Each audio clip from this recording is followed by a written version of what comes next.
প্রিয় খামারি ভাইরা, সামনে কোরবানি ঈদ। আপনারা হয়তো কোরবানি ঈদ উপলক্ষে সবাই গরু মোটা তাজা করার জন্য প্রস্তুতি নিচ্ছেন। হ্যাঁ, আপনারা ইদানিং সচরাচর দেখা যাচ্ছে যে মোটা তাজা করার ক্ষেত্রে আপনারা হিমশিম খাচ্ছেন। যার মূল কারণ হচ্ছে আহ, মুরগির ফিট খাওয়ানো। গরুকে মুরগি ফিট খাওয়ানোর পরে গরুর যে রুমেন অ্যাক্টিভিটি, রুমেন কার্যক্রম কমে যায়, যার ফলে আপনার গরু এই মোটা তাজা করার ক্ষেত্রে অনেক বাধা সম্মুখীন হতে হয়। গরুর খাবার দাবার ছেড়ে দিচ্ছে, পাতলা পায়খানা হচ্ছে, কলিজা নষ্ট হয়ে যাচ্ছে, এরকম অনেক বড় বড় রোগের আক্রান্ত হচ্ছে গরু।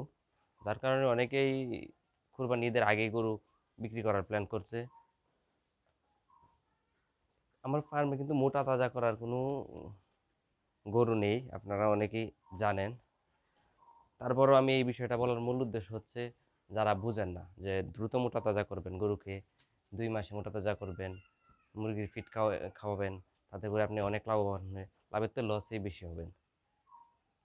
আমার প্রমাণ, অনেকগুলো প্রমাণ আছে আমার কাছে। হ্যাঁ, আমার আশেপাশে প্রমাণ আছে যে মোটা তাজা করতে গিয়ে, দ্রুত মোটা তাজা করতে গিয়ে এখন বিক্রি করে দিছে গরু।